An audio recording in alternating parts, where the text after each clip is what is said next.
وہ ایک واقعہ ہے نا کہ ایک خاتون کار میں بہترین لگژری کار کی ڈرائیو کر رہی تھیں، سگنل پہ گاڑی روکی، ایک تو پھٹے پرانے کپڑے والا فقیر آیا اور خاتون سے بھیک مانگی. خاتون نے اس کو کچھ پیسے دے دی اور کہا دعا کرنا میرے لیے. اس فقیر نے بولا لگژری کار میں بیٹھی ہوئی اب کیا جواز اڑاؤ گی کیا، اور کیا دعا کروں؟ تو یہی حساب ہے ناشکری کا. اتنا کچھ اللہ نے دیا اور کہتے ہیں اللہ مسائل حل نہیں کر رہا ہمارے. کراچی سے کسی نے پوچھا ہے، میں 30 سال کی باشعور پڑھی لکھی لڑکی ہوں، مجھے بچپن سے شوگر ہے اور میں انسولین پر ہوں، میری شادی نہیں ہو رہی ہے، میں بہت پریشان ہوں. لوگ اس بیماری کی وجہ سے مجھے ریجیکٹ کر دیتے ہیں، میرے رشتے آتے ہیں لیکن میری والدہ کو سمجھ نہیں آتے اور والد کا انتقال ہو چکا ہے. میں کہتی ہوں کہ میری شادی کریں، اب مجھ پر مایوسی طاری ہو گئی ہے. یہ لوگ شادی نہ ہونے کے طعنے دیتے ہیں، میرے اللہ سے شکوے بہت ہو گئے ہیں، برائے مہربانی کوئی عمل بتائیں. ہمارے سوسائٹی میں دوسری تیسری شادی کا رواج نہیں ہے. اس کا یہ عذاب ہے کہ آپ تو شوگر ہیں، جن کو شوگر نہیں بھی ہے ان کی بھی 30 سال سے زیادہ عمریں نکل رہی ہیں. بہت سی ایسی لڑکیاں ہیں، کوئی عیب نہیں ہے، پھر بھی جی مرد کو تھوڑا سا ان کو جو تھوڑی سی کوئی شکل اچھی نہیں ہوگی، تھوڑا ویٹ زیادہ ہے، اس بیس پہ رشتے انکار ہو رہے ہیں. ابھی مردوں کے دماغ بہت اوپر پہنچ چکے ہیں. تو جب ہماری سوسائٹی میں 2-3 شادیوں کا رواج ہوگا تو یہ مسائل خواتین کے ٹھک کر کے حل ہوں گے. تو یہ اللہ کا قصور نہیں ہے، سوسائٹی کا قصور ہے، ہمارا قصور ہے. اس لیے سوسائٹی میں 2-3 شادیوں کو پروموٹ کریں. میرے پاس تو ایسے لوگ بھی آئے ہیں جو معذور لڑکیوں کو نکاح کا پیغام بھیج رہے ہیں دوسری شادی کے لیے. پولیو کی ایک خاتون جن کے بیچاری کے پاؤں میں کچھ ہو گیا، اس کو پیغام بھیج رہے ہیں کہ یار دوسری پہ اب چلو ایسا کر لیتے ہیں. ایسے بھی میرے پاس کیس آیا کہ ایک شخص نے کہا کہ جو ایک لڑکی ہے اس کے گردوں میں فالٹ ہے، ڈائلیسس پر ہے، تو جو ہے وہ مالدار آدمی، اس نے کہا میں کیونکہ 20-25 سال کی لڑکی ہے، اس نے کہا میں اس کو دوسری شادی کرنے کے لیے تیار ہوں. تو جب مرد 2nd-3rd میرج کی طرف آئے گا تو یہ مسائل آٹومیٹیکلی انشاءاللہ حل ہوں گے. میں دعا کرتا ہوں اللہ آپ کو کوئی اچھا رشتہ بتائے. اور ویسے بھی جو لوگ ہیں نا جو شوگر کی وجہ سے کسی لڑکی سے نکاح نہیں کر رہے، تو خوب ایک بات اچھی طرح سمجھ لیں، شوگر کوئی ایسی بیماری نہیں ہے جس میں آپ کو نقصان ہو اس لڑکی سے شادی کرنے میں. شوگر کا مطلب کیا ہے؟ ہم جب گاڑی خریدتے ہیں تو ایک گاڑی مینول ہوتی ہے، ایک آٹومیٹک ہوتی ہے. تو مینول گاڑی میں آپ کو کیا ہوتا ہے کہ جیسے جیسے گاڑی کی سپیڈ بڑھتی ہے آپ کو گیئر اسی کے حساب سے مینٹین کرنا پڑتا ہے. تو جبکہ آٹومیٹک میں گاڑی خود گیئر کو مینٹین کرتی ہے، پہلا گیئر، دوسرا گیئر، تیسرا گیئر. تو ہماری باڈی میں شوگر کنٹرول کرنے کے لیے جب ہمیں شوگر کی بیماری نہیں ہوتی تو ہماری باڈی خود ہی شوگر کو کنٹرول کر رہی ہوتی ہے. اور جب شوگر کی بیماری ہوتی ہے تو ہمیں خود کنٹرول کرنا پڑتا ہے. تو اگر آپ خود کنٹرول کرتے رہیں تو شوگر کا پیشنٹ 100 سال جیتے ہیں. ہم نے اپنے ریلیٹیو میں دیکھا ہے 99 سال میں انتقال ہوا، 100 سال میں انتقال ہوا، اس لیے کہ 40 سال شوگر رہی ہے ان کو، لیکن انسولین لیتے رہے اور شوگر کا خیال کرتے رہے. تو اس لیے اگر کسی لڑکی کو شوگر ہے تو کوئی بھی مرد اگر اس سے نکاح کرتا ہے تو وہ خاتون کو بھی تو پتہ ہوگا نا اپنی انسولین کب لینی ہے اور شوگر کو کیسے، وہ تجربہ تو ہو چکا ہوتا ہے. تو عین ممکن ہے کہ یہ اس کی عمر زیادہ لمبی ہو، زیادہ اچھی صحت کے ساتھ یہ زندگی گزار سکے. تو اس لیے اس کو ایسی بیماری کے طور پہ نہیں لینا چاہیے جس میں جو ہے ہم جو بہت زیادہ ڈر جاتے ہیں، گھبرا جاتے ہیں. تو شوگر کا پیشنٹ اگر اپنے آپ کو ایکسرسائز کر کے اور انسولین وغیرہ لے کے چلاتا رہے تو فٹ فاٹ ہے وہ، اس کو انشاءاللہ کوئی مسئلہ نہیں ہوتا اس کے ساتھ. مسئلے ان کے ساتھ ہوتے ہیں بد پرہیزیاں کرتے ہیں، انسولین نہیں لیتے، جو ڈاکٹر کی ہدایات ہیں اس پر عمل نہیں کرتے، ورزش وغیرہ نہیں کرتے، تو ان کے ساتھ مسئلہ ہوتا ہے. محمد احمد بحری اٹام، سی فوڈ حلال و حرام کی تفصیل. سی فوڈ میں سے کون سی چیزیں حلال ہیں اور کون سی حرام؟ بنت حوا نے پوچھا ہے. سمندری مخلوق میں جمہور کے نزدیک تو سب کچھ جائز ہے، لیکن امام ابو حنیفہ، امام ابو یوسف، امام محمد، بہت سے مسائل میں امام محمد نے امام ابو حنیفہ سے اختلاف کیا، بہت سے مسائل میں امام ابو یوسف نے اختلاف کیا، بہت سے مسائل میں دونوں نے امام حنیفہ سے اختلاف کیا. یہ تینوں استاد شاگرد تھے. لیکن یہ مسئلہ ایسا ہے کہ اس میں تمام علماء حنفیہ متفق ہیں کہ سمندر میں صرف مچھلی کھانا حلال ہے، مچھلی کے علاوہ کوئی اور مخلوق وہ جائز نہیں ہے. جو دیگر حضرات ہیں ان کی دلیل قرآن مجید کی آیت ہے احل لکم صید البحری وطعامہ متاعا لکم وللسیارہ، کہ تمہارے لیے سمندر کا شکار اور اس کا کھانا حلال ہے، یہ تمہارے کھانے کے طور پر اور مسافروں کے لیے. اس آیت سے استدلال کیا ہے بہت سے حضرات نے. ہمارے ہاں جو اہل حدیث حضرات ہیں وہ بھی چونکہ شافعی مسلک کے ہی زیادہ قریب ہیں اور ان کے اصول وہی ہیں جو یعنی ظاہر حدیث کو لینا یا ظاہر آیت کو لینا. تو ان حضرات نے جو ہمارے جو اہل حدیث حضرات ہیں یا عرب ملکوں میں جو فقہ حنبلی کو فالو کرتے ہیں، تو ان حضرات کی جو دلیل ہے وہ قرآن مجید کی آیت ہے کہ احل لکم صید البحری، کہ سمندر کا شکار ہم نے تمہارے لیے حلال کر دیا ہے. تو سمندر کے شکار میں تو ظاہر ہے سب کچھ آ جاتا ہے. جو حنفیہ کی دلیل ہے وہ پہلی بات تو یہ جو قرآن مجید کی آیت ہے یہ ایک خاص سیاق و سباق ہے اس کا. وہ سیاق و سباق یہ ہے کہ قرآن مجید اس سے پہلے والی آیت میں یہ کہتا ہے کہ حالت حرم میں خشکی کا حالت احرام میں خشکی کا شکار تم پر حرام ہے، اور آگے اللہ فرماتے ہیں کہ سمندر کا شکار حلال ہے. تو اس سے پتہ چلتا ہے کہ سمندر کی ہر چیز کو حلال و حرام نہیں قرار دیا جا رہا، بلکہ یہ بتایا جا رہا ہے کہ حالت احرام کی پابندیاں وہ سمندر پہ لاگو نہیں ہوتی. جیسے آپ خشکی میں جب شکار کرتے ہیں احرام کی حالت میں تو آپ پر اس کا کفارہ لازم آتا ہے، تو سمندر کا شکار پہ کفارہ لازم نہیں آتا. تو یہ خوب اچھی طرح سمجھیں، یہ احرام کی متعلق یہ آیت نازل ہوئی ہے. رہا مسئلہ کہ مچھلی کے علاوہ باقی چیزیں پھر کس دلیل سے امام ابو حنیفہ نے ان کو ناجائز کہا ہے، اس کی دلیل قرآن مجید کی آیت ہے کہ یحل لہم الطیبات ویحرم علیہم الخبائث. سب سے پہلی آیت یہ ہے کہ اللہ نے فرمایا کہ رسول صلی اللہ علیہ وسلم کا ایک وظیفہ یہ ہے کہ یہ پاکیزہ چیزوں کو تم پر حلال کر دیں گے اور خبیث اور گندی چیزوں کو حرام کر دیں گے. اب جو خبائث ہے، اگر ہم سمندر کی ہر چیز کو حلال قرار دے دیں تو سمندر میں تو ایسا گند نکلتا ہے جس کو کوئی بھی دنیا میں، یعنی اگر حلال ہونے کا فتویٰ بھی دے گا تو کھائے گا نہیں وہ اس کو. سمندر میں تو سمندری مینڈک بھی ہوتے ہیں، تو پتہ نہیں کیا کیا گند نکل رہا ہے سمندر سے، تو بدبودار چیزیں بھی نکلتی ہیں جن کی گھن آ رہی ہوتی ہے. تو خبائث جو ہے نا، خبائث وہ تو اسلام نے اس کو ناجائز قرار دیا ہے. تو اگر ہم سمندر کی ہر مخلوق کو حلال قرار دیتے ہیں تو بھائی اس میں تو پھر سمندری مینڈک بھی آئیں گے اور اس میں تو بہت ساری گند بلا اس میں چیزیں بھی آئیں گی. تو اس سے پتہ چلتا ہے کہ سمندر کی ہر چیز خبائث سے خارج نہیں ہے. لوگ کہتے ہیں کہ خبیث اس چیز کو کہا جائے گا جس کو حدیث میں خبیث کہا گیا ہو، یہ بات بھی غلط ہے. بہت ساری چیزیں ہیں جس کو آپ بھی خبیث سمجھتے ہیں، ہم بھی خبیث سمجھتے ہیں، لیکن حدیث میں اس کو خبیث نہیں کہا گیا بلکہ حدیث اس سے خاموش ہے. مثال کے طور پر عرب علماء یہ جو منی ہے اس کو پاک کہتے ہیں، حرام یعنی ناپاک نہیں کہتے، مگر اس کے کھانے کو حرام کہتے ہیں، اور دلیل یہ دیتے ہیں کہ یہ خبائث میں ہے، یعنی سلیم الطبع انسان اس کو کبھی بھی گوارا نہیں کرتا.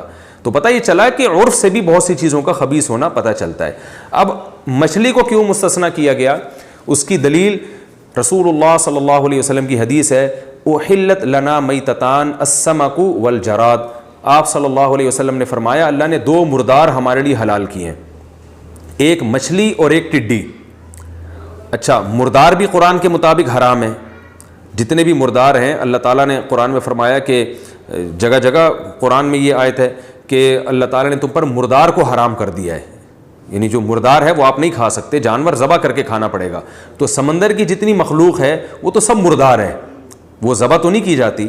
تو اس لیے نبی صلی اللہ علیہ وسلم نے دو چیزوں کو مستثنیٰ کیا، اس سے فرمایا احلت لنا میتتان، دو مردار ایسے ہیں جو ہمارے لیے حلال کیے گئے ہیں. السمکو ایک مچھلی ہے جو مردہ ہونے کے باوجود حلال ہے، وہ ذبح نہیں کی جاتی، اور ایک ٹڈی ہے، ٹڈی ایک مخصوص چھوٹا سا پرندہ ہوتا ہے، تو وہ بھی ہمارے لیے حلال ہے. تو پتہ یہ چلا کہ تمام مردار وہ اسی طرح حرام ہے جس طرح قرآن نے حرام قرار دیا، اس میں سمندر کا اور خشکی کا فرق نہیں ہے. تو ان مردار میں دو چیزوں کو حدیث میں مستثنیٰ کیا گیا ہے، صرف مچھلی اور اس کو ٹڈی کو. تو اس سے پتہ چلتا ہے کہ مچھلی اور ٹڈی کے علاوہ باقی تمام مردار اپنی اصل پہ ہیں، وہ جائز نہیں ہے. تو اس لیے امام حنیفہ کا مسلک اس بارے میں بہت مضبوط ہے. اور یہی بات پھر آ جاتی ہے جھینگے کی بھی، کہ جھینگا کھانا جائز ہے یا نہیں. تو فقہ حنفی میں جھینگا بھی ہماری رائے کے مطابق جائز نہیں ہے. اس کی وجہ یہ ہے کہ مچھلی جب حلال ہے تو مچھلی یا تو ہم میڈیکل سائنس سے پوچھیں گے کہ یہ جھینگا مچھلی کی قسم میں ہے یا نہیں ہے، یا ہم عرف سے پوچھیں گے. تو میڈیکل سائنس بھی یہ کہتی ہے کہ جھینگا کا مچھلی سے دور دور تک مچھلی کی فیملی سے کوئی تعلق نہیں ہے، اور عرف میں بھی جھینگے کو مچھلی نہیں سمجھا جاتا. آپ اگر کسی سے کہیں کہ مچھلی لے کر آؤ اور وہ جھینگا اٹھا کے لے آئے، آپ کسی قیمت پہ قبول نہیں کریں گے اس کو. ایک آدمی قسم اٹھاتا ہے کہ میں مچھلی نہیں کھاؤں گا تو وہ جھینگا کھانے سے اس کی قسم نہیں ٹوٹتی. ہمارے بعض اکابر اس طرف گئے ہیں کہ جھینگا مچھلی کی قسم میں داخل ہے، اور انہوں نے لغت سے استدلال کیا ہے کہ لغت کی کتابوں میں جھینگا کو جھینگا مچھلی لکھا ہوا ہے. تو وہ بھی ہمارے بزرگ ہیں، اکابر ہیں. لیکن حضرت مفتی رشید احمد صاحب رحمہ اللہ تعالیٰ اور حضرت مولانا یوسف جھانوی صاحب رحمہ اللہ تعالیٰ کی رائے یہ تھی کہ ان حضرات نے جو استدلال کیا ہے نا ڈکشنری سے کہ لغت میں جھینگے کو مچھلی لکھا ہوا ہے، تو فرمائے ڈکشنری سے استدلال درست نہیں ہے، اس لیے کہ لغت میں اگر کسی چیز کو کوئی نام دے دیا جائے لیکن لوگ اس کو وہ سمجھتے نہ ہوں تو وہ پھر اس چیز میں داخل نہیں ہوگی. جیسے انہوں نے لکھا ہے کہ جیسے سمندری گھوڑا، اب ایک خاص قسم کا سمندر میں ایک جانور ہے جس کو سمندری گھوڑا کہا جاتا ہے، تو نام تو اس کو گھوڑے کا دیا مگر اس میں گھوڑے کے حکام جاری نہیں ہوں گے، اس لیے کہ لوگ اس کو گھوڑا سمجھتے نہیں ہیں. تو جھینگا نہ میڈیکلی مچھلی سے کچھ میچ کرتا ہے. ڈاکٹر تو یہاں تک کہتے ہیں کہ کسی گدھے کو اگر انسان کہہ دیا جائے نا تو یہ میڈیکلی اتنا عجیب نہیں ہے، کیونکہ گدھے کے بہت سارے پارٹس انسان سے ملتے ہیں، اس میں ریڑھ کی ہڈی ہے، اس میں پورا وہی تقریباً وہی سسٹم ہے جو انسان کا ہوتا ہے. لیکن جھینگے کو مچھلی کہہ دینا، میڈیکل سائنس بالکل اس کی نفی کرتی ہے کہ جھینگا مچھلی کی دور دور تک بھی کسی قسم میں داخل نہیں ہے. تو اس لیے ہماری رائے کے مطابق جو حضرت اقدس مولانا یوسف جھانوی شہید رحمۃ اللہ علیہ کی رائے تھی اور حضرت مفتی رشید احمد صاحب رحمہ اللہ کی رائے تھی وہ زیادہ مضبوط ہے. اس بیس پر جھینگے سے بھی اوائڈ کرنا چاہیے. لیکن اگر کوئی جھینگے کے جواز کا کوئی معتدل عالم، کوئی بڑے عالم فتویٰ دیتے ہیں تو ان پہ بہرحال وہ بڑے بزرگ ہیں، رائے کا اختلاف علماء میں ہمیشہ سے رہا ہے. تو لیکن میں ایک بات یہ کہتا ہوں کہ اتنی ساری اللہ نے چیزیں کھانے کے لیے پیدا کی ہیں، مچھلیوں کی اتنی ساری قسم ہے، تو آپ ان چیزوں کو کھاؤ نا. جو مچھلیاں ہی سینکڑوں اقسام کی اللہ نے پیدا کی ہیں، تو آپ کیوں جھینگے کی طرف جا رہے ہو جو اختلافی چیز ہے. تو اس لیے اس میں جو ہے وہ اگر مچھلی نہیں مل رہی آپ کو یا سمندر میں آپ سفر کر رہے ہو اور کھانے کو ترس رہے ہو تو ٹھیک ہے، پھر چلیں جھینگا کھا لیں آپ. لیکن اس میں ایک بات یہ ضرور ہے کہ اس میں میری ایک ذاتی رائے یہ ہے کہ جن قوموں کو جھینگا کھانے کی عادت پڑ چکی ہے، جو باپ دادا سے کھاتے چلے آ رہے ہیں، جیسے بنگلہ دیش میں بہت زیادہ جھینگا آج سے نہیں صدیوں سے کھایا جا رہا ہے، تو علماء خود ایک اصول بیان کرتے ہیں کہ کسی قوم سے عادت چھڑوانا یہ بہت مشکل کام ہے. تو پھر اس میں یعنی لچک پیدا ہو جاتی ہے مسئلے میں. تو چونکہ باقی ائمہ کرام امام شافعی، امام مالک، امام احمد بن حنبل جھینگے کے جواز کے قائل ہیں، تو پھر ایسی قوم جن کی گھٹی میں ایک چیز شامل ہو گئی ہے تو پھر ان کے لیے گنجائش کا فتویٰ دینے میں کوئی حرج نہیں ہے، کیونکہ ان سے عادت چھڑوانا بہرحال بہت مشکل کام ہے. اور جھینگے کا جو جائز یا ناجائز ہونا وہ اختلافی ہے. تو اختلاف جب کسی چیز میں پیدا ہو جائے تو یعنی حرج سے بچانے کے لیے پھر اس میں گنجائش کا فتویٰ دیا جا سکتا ہے. تو اس لیے میں یہ کہتا ہوں کہ جن کے پورے خاندانوں میں ہمیشہ سے یہ رواج رہا ہے، احتیاط تو یہ ہے کہ وہ چھوڑ دیں. لیکن اگر وہ نہیں بھی چھوڑتے تو وہ اس معاملے میں امام شافعی رحمہ اللہ تعالیٰ کے فقہ کو فالو کر لیتے ہیں، تو انشاءاللہ اس میں کوئی حرج نہیں ہوگا اور امید ہے کہ گناہ نہیں ہوگا. لیکن بہرحال اوائڈ کریں تو زیادہ بہتر ہے. یہ تو تھا جھینگے کا مسئلہ. لیکن جھینگے کا بزنس اور کاروبار بہرحال جائز ہے. اس کی جواز کی وجہ یہ ہے کہ میں نے بتایا کہ ناجائز کاروبار وہی ہوتا ہے کسی یعنی چیز کو بیچنا جب اس کے ناجائز ہونے پر ائمہ کرام کا اتفاق ہو جائے، پھر اس کا بزنس ناجائز ہوتا ہے. تو کھانے میں تو احتیاط کے پہلو کو ترجیح دی جائے گی، لیکن بزنس جھینگے کا بہرحال اس کو علماء جائز قرار دیتے ہیں، کیونکہ باقی تین ائمہ جو اہل سنت والجماعت ہی کے ائمہ کرام ہیں، امام احمد، امام مالک اور امام شافعی، وہ چونکہ اس کو جائز سمجھتے ہیں. تو کیونکہ عالم اسلام میں یہ مسئلہ اتفاقی نہیں ہے تو اس لیے بزنس کی اس میں گنجائش ہے اور بزنس کرنے میں کوئی حرج نہیں ہے. یہاں ایک آخری بات میں یہ بھی بیان کرتا چلوں، بعض حضرات نے جن کو کام ہی نیگیٹیوٹی کو فروغ دینا ہے، انہوں نے بیٹھ کے بھی ماضی قریب میں کلپ بنایا اور کہا کہ ویل مچھلی فقہ حنفی میں ناجائز ہے اور پتہ نہیں کیا کیا، پھر ووٹ پٹانگ فضولیات شروع کر دیں. اور دیکھو فقہ، اور لوگ بھی نیچے کمنٹس کر رہے تھے کہ دیکھو یار فقہ حنفی کیسی الٹی الٹی باتیں سکھا رہا ہے، ویل مچھلی کو ناجائز کہہ دیا حالانکہ وہ تو مچھلی ہے. اور پھر دلیل دی ہے وہ صحابہ کرام کے دور میں جو ایک بہت بڑی مچھلی سمندر نے اٹھا کے پھینک دی تھی جس کو عنبر کہا جاتا ہے، اتنی بڑی مچھلی تھی، وہ تو ویل مچھلی لگ رہی تھی. وہ جب صحابہ نے کھائی ہے تو حنفی کون ہوتے ہیں، ایک چیز جب صحابہ نے کھائی ہے تو حنفی اس کو ناجائز قرار دیں. تو اس قسم کے فتنہ پرستوں سے آپ بچیں، اس لیے کہ ویل مچھلی جب مچھلی ہے تو وہ جائز ہے. تو یہ پوری بحث کی بنیادی غلط چیز پہ قائم کی ہوئی ہے، اور حیرت ہوتی ہے لوگوں پر جو یہ تقریریں سنتے ہیں اور یہ تحقیق بھی نہیں کرتے کہ فقہ حنفی میں ایسا ہے بھی یا نہیں. مثلا انہی محترم نے ایک کلپ بنایا ہے کہ امام حنیفہ کے بہت سے مسائل قرآن کے خلاف ہیں اور فقہ حنفی میں پھر بھی ان کو فالو کیا جاتا ہے. پھر یہ دلیل دی ہے کہ امام حنیفہ کہتے ہیں 2.5 سال تک عورت بچے کو دودھ پلا سکتی ہے. حنفیوں نے امام حنیفہ کے قول کو فالو کیا، قرآن کی آیت کو چھوڑ دیا. حالانکہ یہاں حنفیوں نے امام حنیفہ کے قول کو چھوڑ دیا ہے. حنفیوں کے یہاں فتویٰ یہ ہے کہ 2 سال سے زیادہ عورت بچے کو دودھ نہیں پلا سکتی.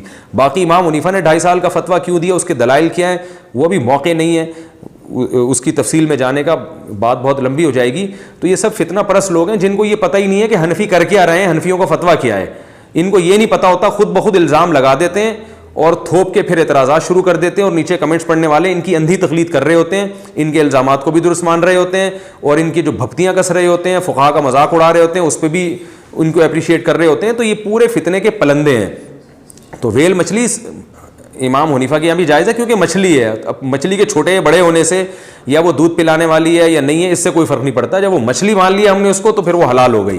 تو کیونکہ نبی صلی اللہ علیہ وسلم کی صحیح حدیث ہے, احلت لنا میتتان, اللہ نے ہمارے لیے 2 مرداروں کو حلال کر دیا, السمک مچھلی, والجراد اور ٹڈی.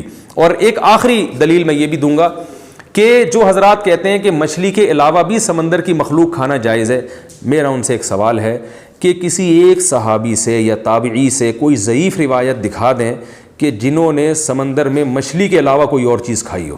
ہمیں صحابہ کی سیرت میں بہت ملتا ہے مچھلی کا کھانے کا تذکرہ, اور قرآن میں بھی اللہ نے ذکر کیا, اور تستخرجون منہ لحما طریا, کہ تم اس سے پاکیزہ گوشت نکالتے ہو اور تر گوشت نکالتے ہو.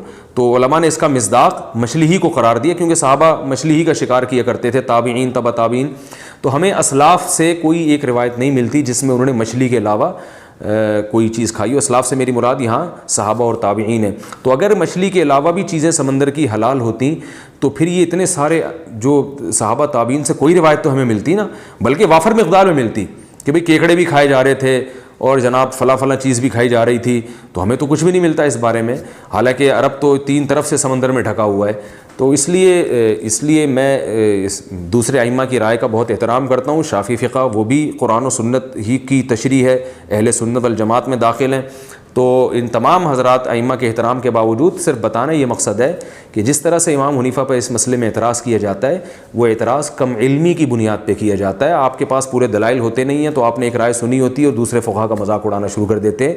اس روش کو بہرحال بدلنے کی ضرورت ہے. کیا یوٹیوب